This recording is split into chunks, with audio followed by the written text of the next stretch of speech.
have a confession to make. I'm sure you all have already known, I've already figured out, but I decided, regretfully, but honestly, like, it was for the best, to finish Expedition 3 off stream. I was coming to terms over the course of playing it. I was having fun streaming it, for sure, but like, my initial worry when I was like kind of hemming and hawing about playing it on stream was that I wouldn't be able to like fully immerse myself and enjoy it if I was playing it on stream, and it turns out I was kind of right.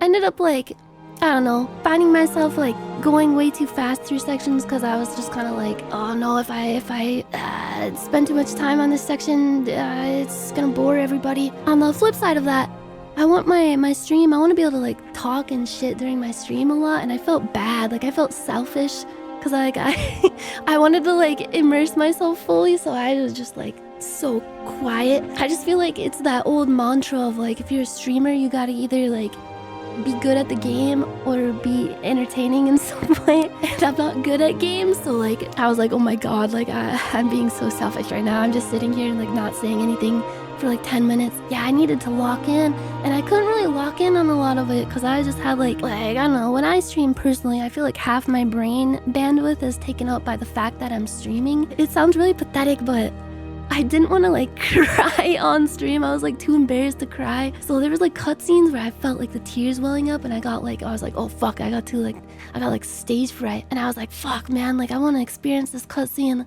in my dark room alone so I can like feel to the fullest. Like I felt like blue balled out of my feels. So I just finished off stream. It's no biggie. Cause I enjoyed like playing it 5 days in a row nonstop. Was actually chill as fuck. And I had fun like experiencing it in that way to an extent, you know. It was fun like getting gamer tips and stuff on it. Also, not gonna lie, there were people spoiling shit like crazy, and it's like it comes with the territory. It can't really be helped, but people are just like chomping at the bit to spoil shit for games.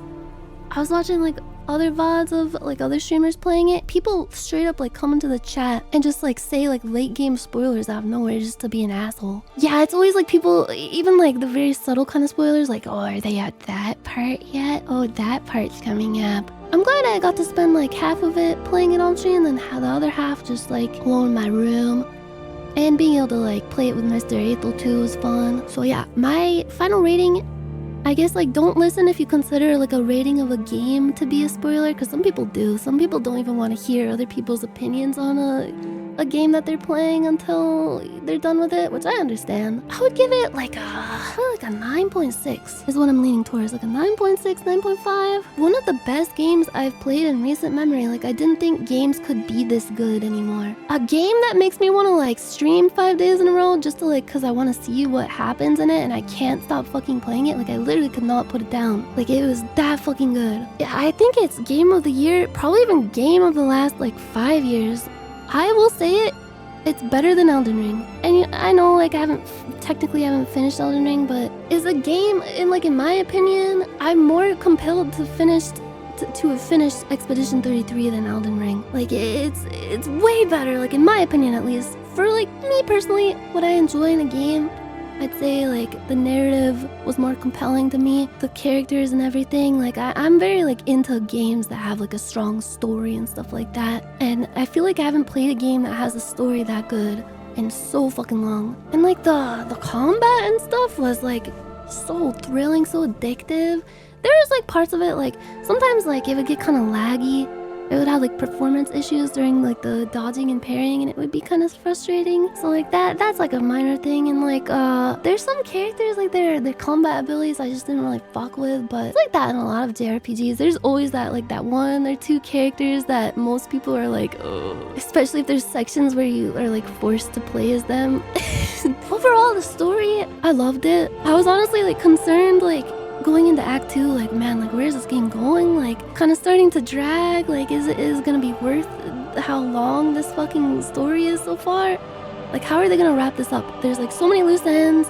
Where is this gonna go? Is it gonna go in, like, a satisfying way? Or is it just gonna be, like, the Lost of video games where there's just, like, a bunch of weird, wacky shit happening? and it isn't really explained, or like, is the ending gonna be like a big blue balls waste of time? I also really appreciated, like, it was clearly very inspired by a lot of Final Fantasy games. Like, there's a lot of like winks and nods, but I was worried that it would follow the story beats of certain games too much and just like not really have its own identity to stand apart from the things that it was inspired by. But it like did its own unique twist on all of that, and like did this like beautiful like examination into like grief and family and stuff that I was just not expecting. Honestly, like I was enjoying the story even in like the first like few hours of it, when it was just like all these mysteries, and I thought it was just gonna be like, oh, we're just like an expedition that's gonna go save the world. Like even back then, like I was like, man, this story is sick, like this is cool as fuck. Some of the characters are like, I feel like they could have been fleshed out a bit more.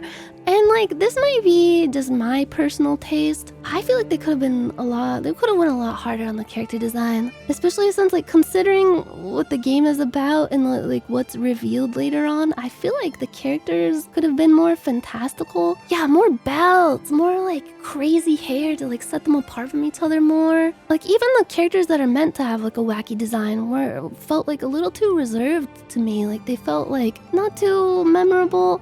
I will say though, I did like Esky a lot. I thought Esky was cute. There, I'll fucking say it. His voice was weird. It grew on me though. I guess my favorite characters, definitely like my top 3. Probably want to say like Alicia is cool as fuck. Like I love her story.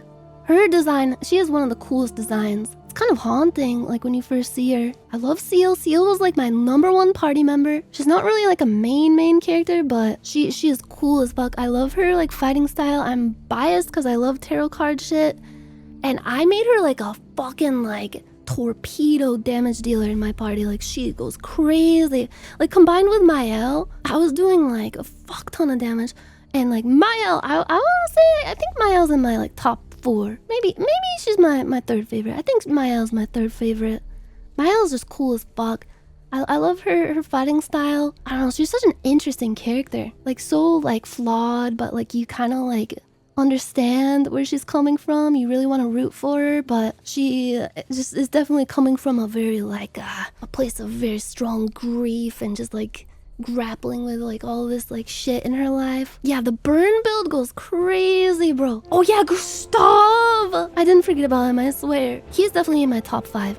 Okay. I'll say favorite characters in no particular order. CL, Gustav, Alicia, Mael, and Renoir is cool. He was very like well acted, because he was voiced by Andy Serkis, right? He did like an amazing performance. The voice acting in general in the game is just incredible, like so well acted. I love like the character acting with like the mocap and stuff. Like the body language was so convincing and like just felt so real. Like the way the cutscenes were shot, very cinematic. The cutscenes are gorgeous. I loved it. I love the cinematography of it. I love the scenes, like the black and white scenes, where like there's like Kino bars on the left and the right instead of on the top and the bottom. Yeah, Renoir, his wait, here, I'll put like a warning just in case someone like tabs into this, because I am gonna discuss spoilers to an extent. I thought Asquier was cute. I like how he's like a character, but also the airship for the game, and you can unlock like his different like abilities to traverse the map. I love the map traversal. It's very fun, especially in like the late game where you can just fly around and shit. Some of the boss fights were some of the coolest boss fights I've ever experienced in a game, with like combined with like the fucking music, which is also just like so fucking good. Like there's been so many songs from the game stuck in my head, like the ding ding dong, da da ding ding dong, da da ding ding ding dong. I did not fight the flying snake. I kind of want to go fight it though, because there's a lot of like endgame stuff that I didn't do. I did make sure to do the fucking all the side quests for the side characters, like the Lune quest for the expedition journal. What else? Obviously the Mael quest. That one was really cool. The boss fight in that was so fucking sick. It was like the shadow mirror match between like Mael and Alicia. So cool, bro. That whole like character dynamic between them was just so interesting to me. I was not expecting the game to deal with the themes so well, like the themes of like grief and like moving on and accepting death, and like how grief can like tear apart families and stuff like that. And like I don't get people who are upset about the ending is like, oh, it was all just a dream and like, because that makes no sense. Like, did they play the same game that I did? Like, the whole point was like, you're supposed to feel conflicted at the end, because at the end you have to make this big choice, right? Like, between like keeping everybody in the painting alive, because they're all like, you spend like 40 hours with them, getting to know all these characters in this world. Like, they're obviously alive, not in like like the way that we are, but they're alive. They have like an existence, just in a different kind of way. Like, who's to say that we don't exist inside like a fucking painting somewhere? Who knows? If you found that out, would you be like, oh, I guess I'm not real then? Like, you lived your life. Yeah, and Mael, like, she spent 16 years inside the painting. Like, in real life, time probably moved like a lot faster. It's probably only like a week. But like, the mom was stuck in there for 67 years, I guess. That's so fucked up. Which one did you choose? I chose both, technically, I guess. Like, I saw both. I've been experiencing inner turmoil because, like, I don't know which ending is, like, I know both endings are really good, like, narratively and thematically, but I don't know which one. I guess, honestly, like, Verso's ending makes the most sense. Like, it's way more bittersweet for sure, but it's more cathartic. It feels more complete in a way. Like, it comes full circle, and, like, it's obviously sad because everyone that you knew throughout the game, pretty much, except for, like, a few of them, is just gone forever, and they get their existence wiped out without having a say in it at all, and they're just, like, literally erased. Yeah, Versos had more closure. You get to see like the family moving on, and they start to heal. It comes at like obviously like a huge cost. Like, they basically killed an entire world of people, but who's not to say that it would have happened like eventually anyway? Like, and like if Mael, or I guess Alicia, stayed in the painting, or her mom stayed in the painting and went insane and died in real life, like, who knows? Like, they have the powers to like control reality within that world.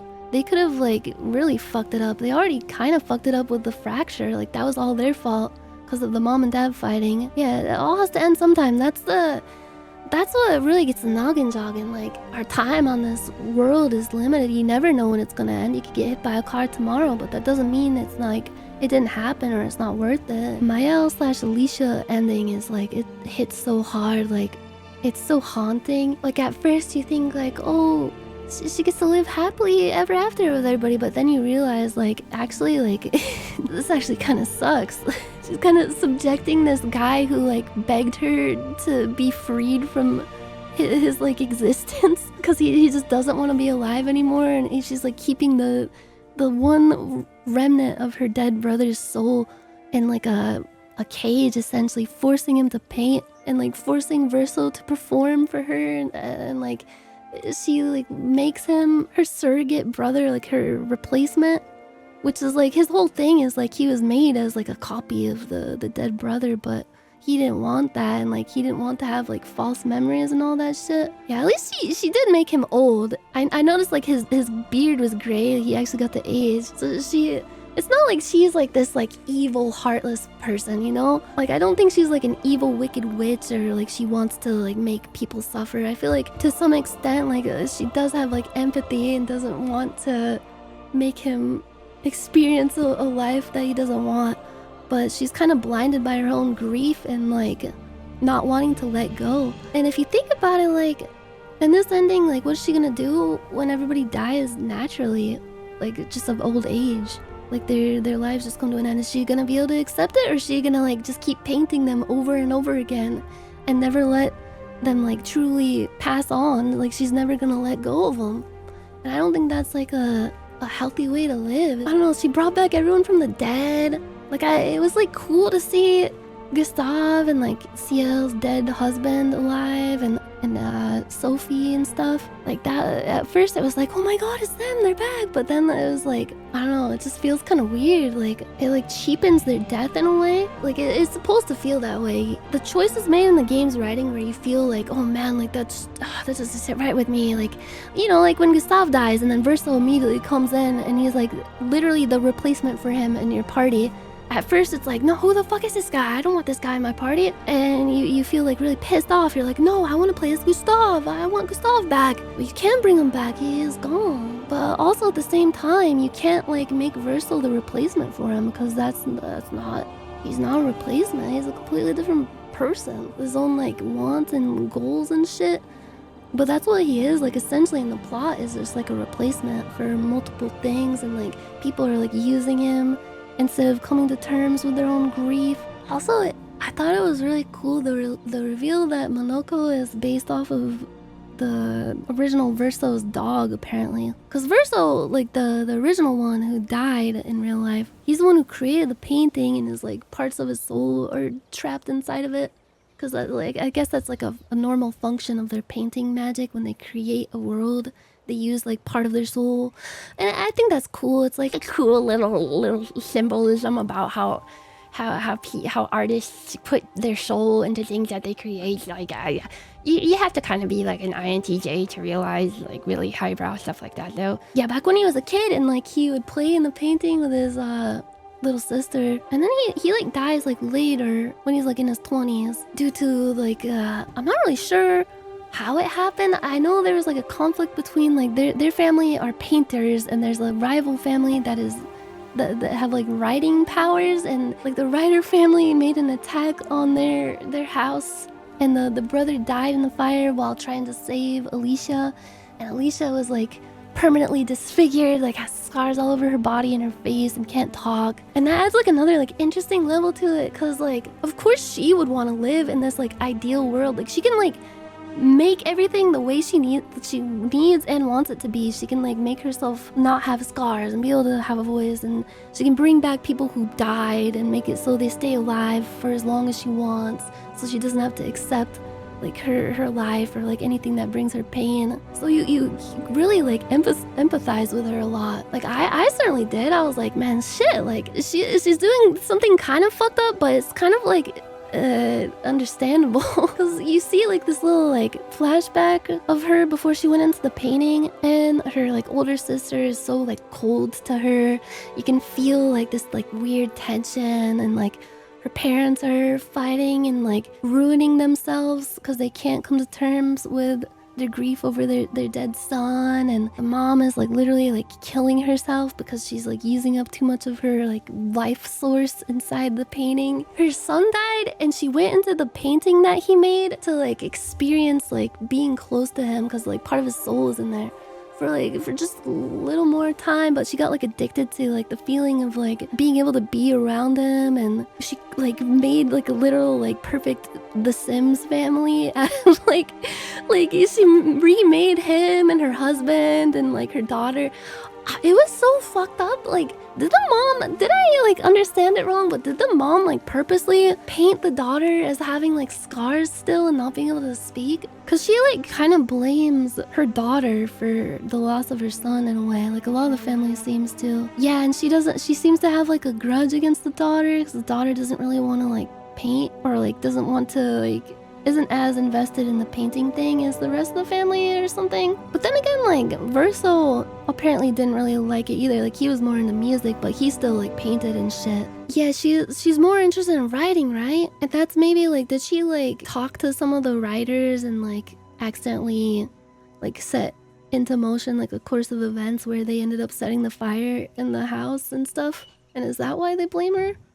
In addition to like the brother saving her from the fire and stuff? I made a point to like poke my nosy little bitch nose around all over the place, and like every area I was in, to like, especially like during that flashback in the mansion, just to like look around and see like all the bits of little pieces of lore and like information about the family and everything. The Endless Tower actually makes me like Clair so much more. I feel like I missed something, because I did that side content. It was sick as fuck, but I don't remember much about Clair. All I know is like the dad made the axons, and the dad definitely seemed to have like a warmer, like more like fatherly feeling towards the daughter than the mother did. I don't think I've done any of the Clair side content. If you do all the Endless Tower, you can talk to... What? How did I miss So, bro, I gotta go back. I didn't really have much motivation to do any of the side content because I'm not really into like doing like super bosses and stuff. And I thought that was most of all it was after I did all the like the side character missions and stuff. Like, oh my god, bro.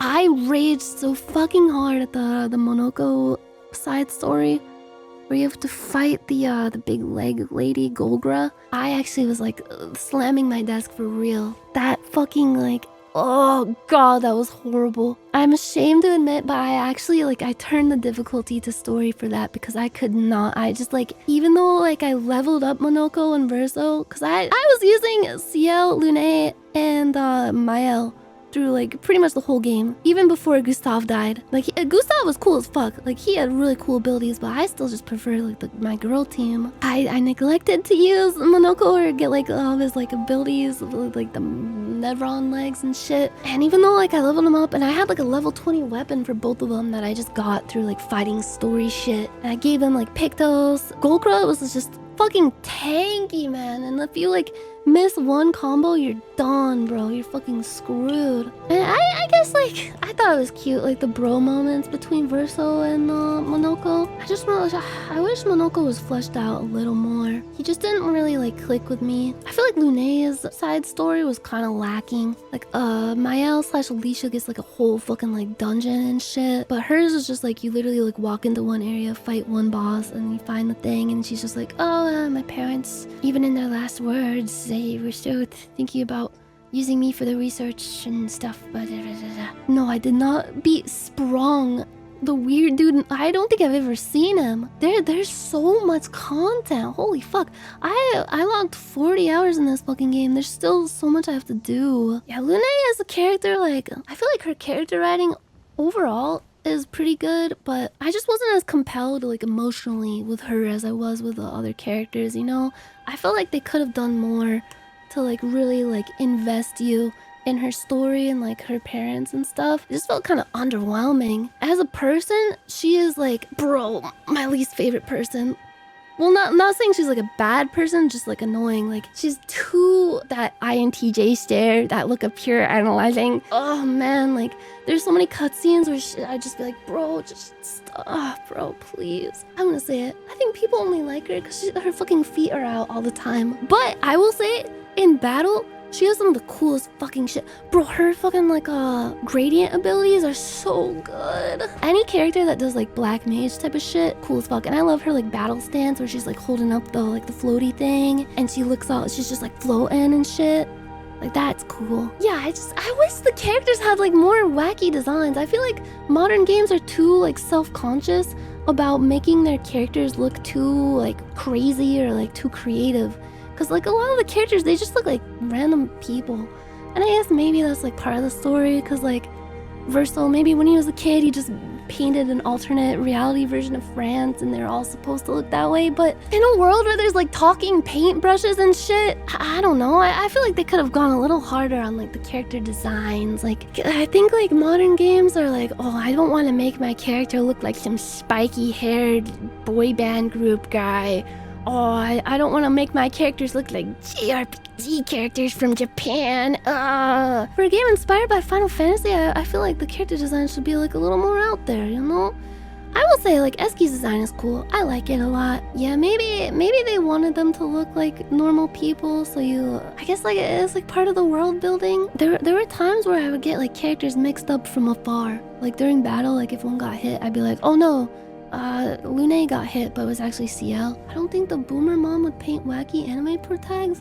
Well, my understanding was that Verso initially painted the world and like painted a bunch of people in it. Cause there's like people who like remember times before the fracture, before everything got fucked up, right?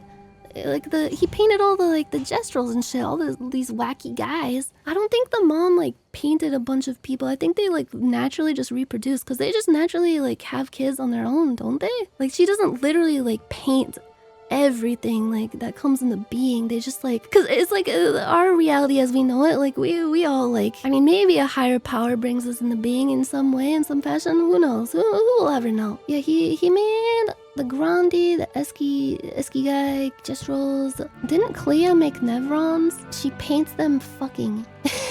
Yeah, and the dad made the axons and shit to stop the mom and stop the expedition. Wait, no. Painted Dad was trying to stop the expeditioners because he was made by the mom, right? And he didn't want anyone to defeat the mom. That confused me for a bit. I was getting my Renoirs mixed up. Yeah, were there people before like the mom came in? I don't know if it's explicitly said, but I feel like even if the mom painted people, she probably painted like an initial population and they just kind of like grew from there. Kind of how like when you make like Sims families and they just naturally just like, even when you're not playing in an active household, they still automatically just do it with each other and make babies and shit like that. I think like the population of Lumiere just naturally reproduced because they were painted to be like human, regular people that can use like magic potentially with the chroma. Because they were made with the chroma. Yeah, the reveal that she was actually putting the number up on the monolith as a warning to like, this is the amount of time you have. It reminded me of when like Twitch warns you when your VODs are about to expire. Because like she was in like an not eternal, but like a long battle with the dad wrestling over the power of the canvas because he wanted to erase it. And she was running out of power and he was like sapping up all her chroma. Which I guess is like that game's version or that world's version of like a life source, but it was like the painter family's magic juice stuff. I don't know. So they would just like gradually get erased every year because she didn't have enough strength or power to keep them alive. Chroma is like, it's obviously like color, like they're all like painting terms like gradient and shit, like, but like in use and essence in like the world and like the context of their magical powers and shit is like magical paint energy. It's kind of like the life stream in Final Fantasy VII. The shit in there, the essence. Can you play Valorant? Alright, let me boot it up right now. Oh, my team is such fucking garbage! But yeah.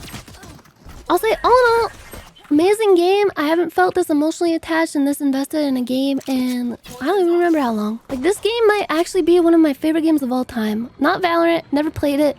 Well, I'm playing it right now. But Expedition 33, very, very good.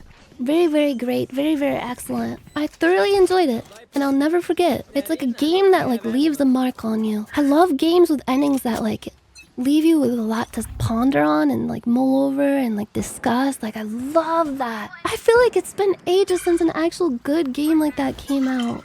Like with like a good story. There's so many games that like they have like a good story in the first few hours, but then they just like bungle it, they fumble it, they don't really stick the landing, or it just like drags out. It's been on such a long time. I actually I don't know, I actually cared so deeply about it. And like the themes of the story were just like so like personal and so well done. You could feel that it was like definitely made with love, with a lot of passion. It's definitely up there for me. Still hasn't dethroned Final Fantasy X. I don't think any game will ever do that. Because that's just like, that has the nostalgia buff. But I think I might even put it in like my top 5 favorite games. Maybe like the more I think about it, the rating will go down. It's like the honeymoon phase of the game, I guess. But right now, I'd say very, very good, very, very high. It definitely deserves Game of the Year, maybe even Game of the Decade.